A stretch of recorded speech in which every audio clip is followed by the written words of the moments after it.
karena ini makin banyak.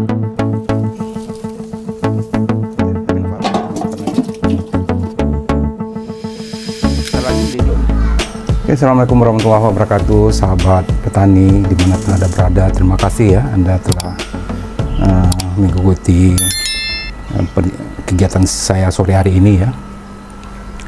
Teman-teman juga teman-teman yang milenial, saya ucapkan tetap semangat ya untuk melaksanakan model pertanian organik ya. Nah, konten pada sore hari ini itu adalah terinspirasi dari pertanyaan teman-teman ketika saya membuat dulu yang namanya asam amino ya, dimana dulu saya membuat asam amino untuk mencampur dari bahan pupuk vegetatif bionuklir yang dulu pernah saya buat ya. Nah, ternyata pertanyaan dan respon teman-teman sangat luar biasa ya waktu itu, terutama adalah yang menyangkut dengan asam amino ya. Memang waktu itu saya membuat asam amino yaitu dari limbah ikan, kemudian saya blender dengan daun pepaya, kemudian saya diamkan selama 1 malam ya, atau 24 jam. Nah, kemudian kita langsung aplikasikan ke dalam pupuk vegetatif kita ya. Kemudian kita fermentasi dengan KRR waktu itu ya. Nah, prosesnya memang sederhana itu ya, kalau untuk langsung kita gunakan. Tapi kalau seandainya asam amino ini kita ingin mengawetkannya ya dalam waktu lama, jadi artinya bahwa asam amino ini kita bisa simpan lama, kemudian kita akan bisa mengaplikasikan kapan kita perlu, karena asam amino ini bisa diaplikasikan secara tersendiri, tapi juga bisa diaplikasikan dengan mencampur dari bahan-bahan pupuk kita ya. Jadi kemarin itu saya membuat konten untuk mencampurkan bahan asam amino ini langsung kepada pupuk vegetatif bionuklir kita itu ya. Nah, mungkin di beberapa konten yang lalu teman-teman bisa lihat ya, ternyata hasilnya sangat luar biasa ya, dengan mengaplikasikan atau mencampur asam amino ini ke dalam fermentasi pupuk vegetatif. Luar biasa hasil dari dari jagung kita itu ya. Nah, salah satunya adalah secara tak kita sadari ya, ternyata bahwa pembelahan dari biji jagung yang seharusnya hanya 1 itu bisa menjadi 3 atau 4 sampai ada 5 itu ya. Dari 1 jagung itu bisa menjadi pecah menjadi 5 ya. Itu saya yakin itu adalah merupakan kerja dari asam amino ini ya.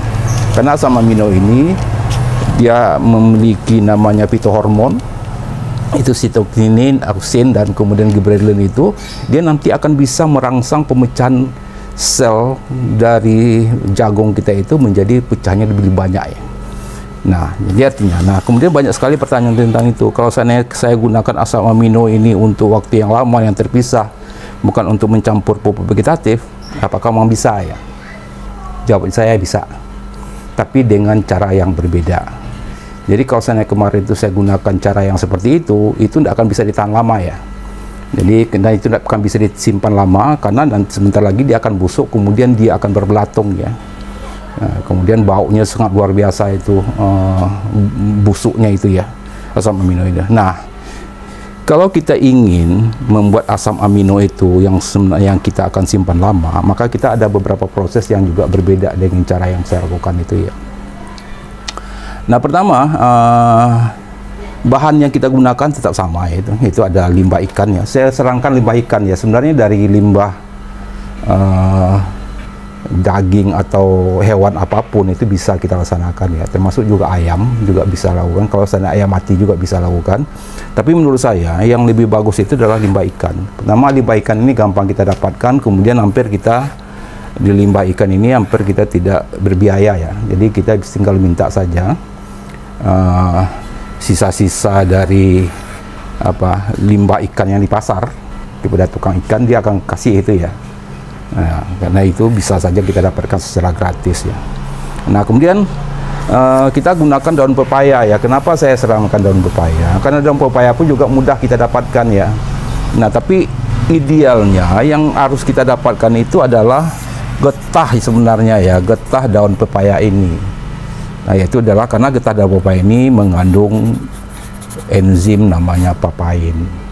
Nah, enzim papain inilah yang nanti yang akan bisa merombak atau mengurai yang namanya protein ya, yang ada di di limbah ikan kita itu, ada dalam sebuah protein dalam sebuah daging ya. Ya kita mengetahui itu.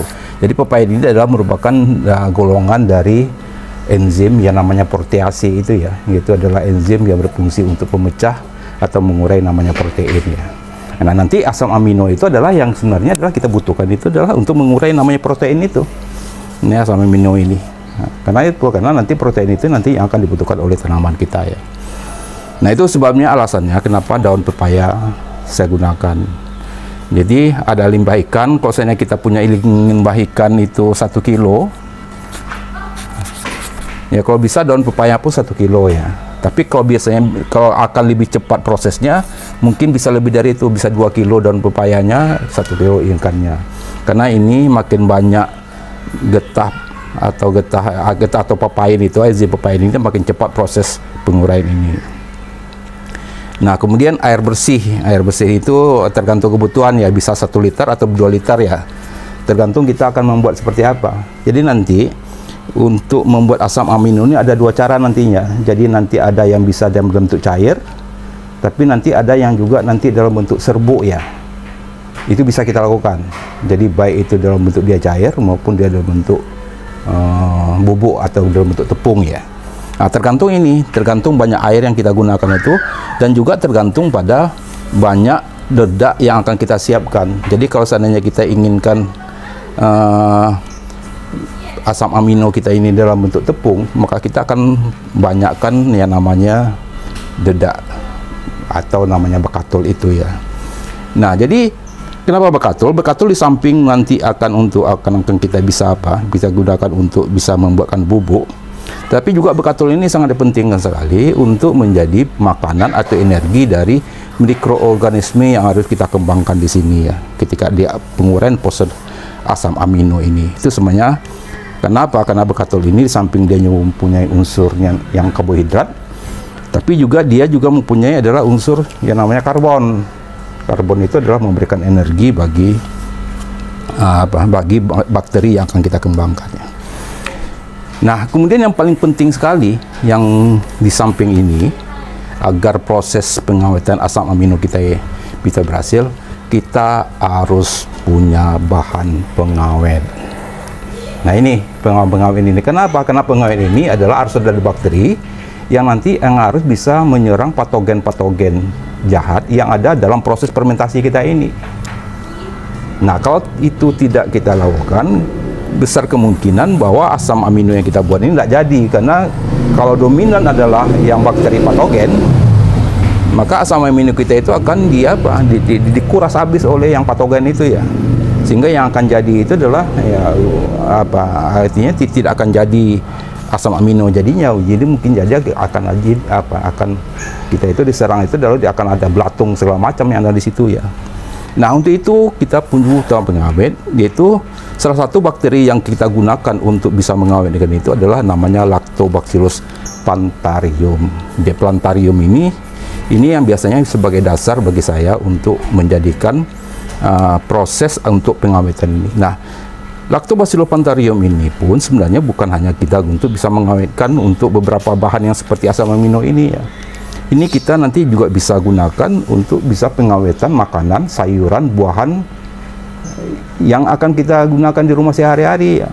Karena apa? Karena Lactobacillus plantarum ini adalah bakteri baik yang bisa kita gunakan untuk yang bisa kita konsumsi tanpa racun sama sekali. Nah, saya kebetulan waktu itu sebenarnya waktu kita dulu membuat namanya prebiotik pun sebenarnya juga saya kembangkan dari plantarum ini.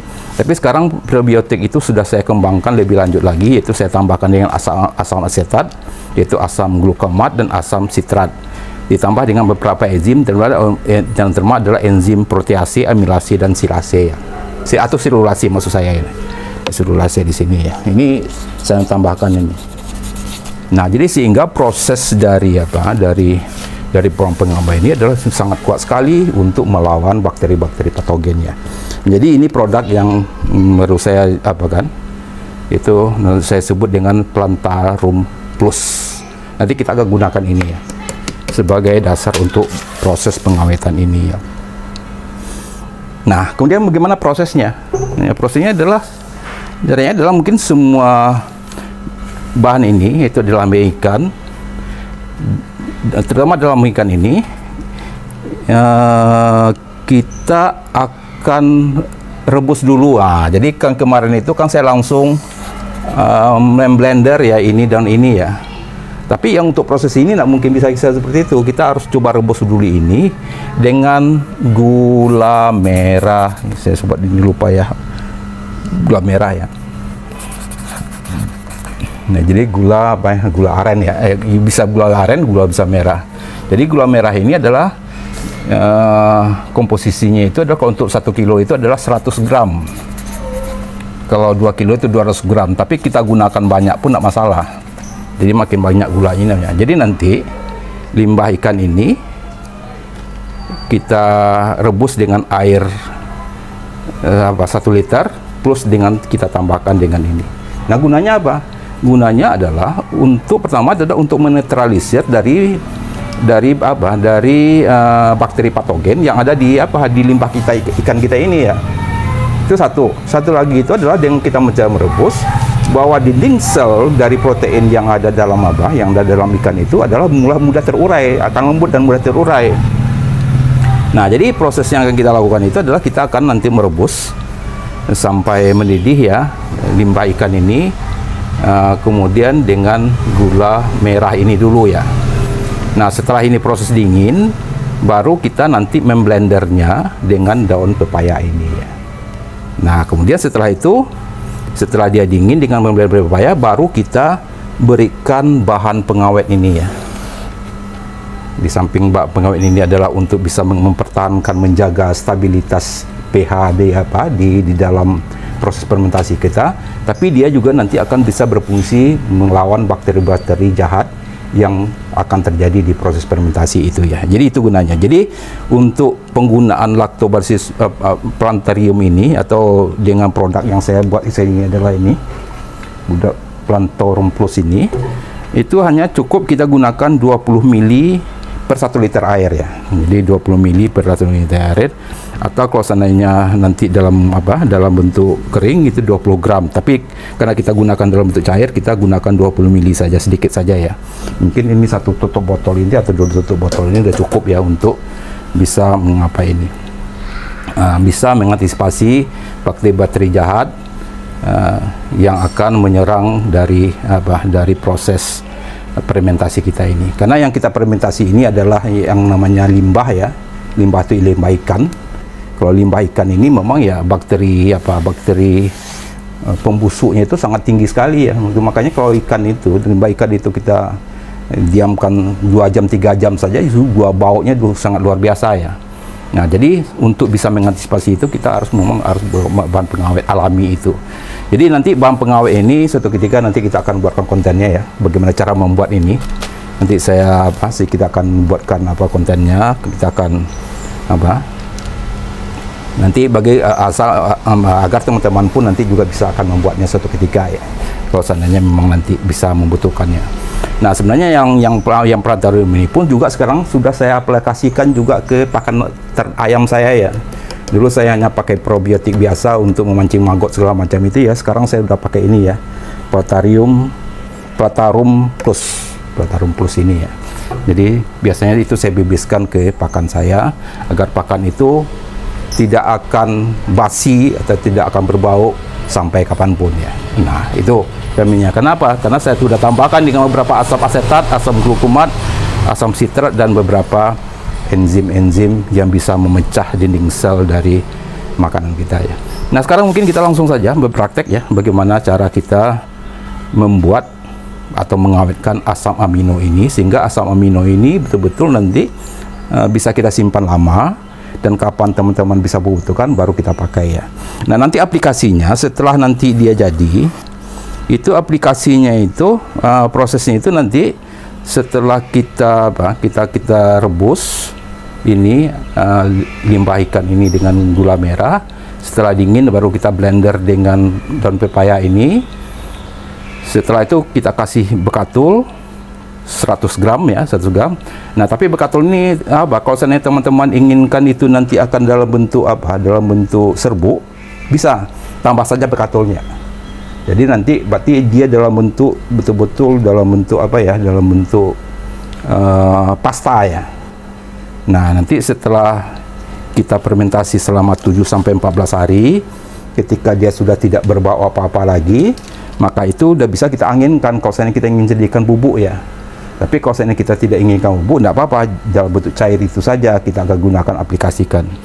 Nah, jadi aplikasinya pun juga segitu. Jadi biasanya kalau untuk asam amino ini, dia sebenarnya saya kira juga sekitar lebih kurang 20 sampai 50 mili ya, paling banyak itu adalah per 1 liter air kita gunakan untuk aplikasi kocor ya kita nama kita. Nah, termasuk juga nanti bisa juga kita gunakan untuk aplikasinya secara spray dengan komposisi yang seperti ini ya. Oke, mungkin langsung saja kita akan berpraktek bagaimana cara kita akan mengolah ya asam amino ini sehingga nanti bisa kita awetkan dan kita simpan dalam waktu lama ya. Oke, silakan kita. Ini setelah kita coba lakukan perebusan dengan menggunakan gula itu ya, ternyata dia bisa lebih duluan hancur ya.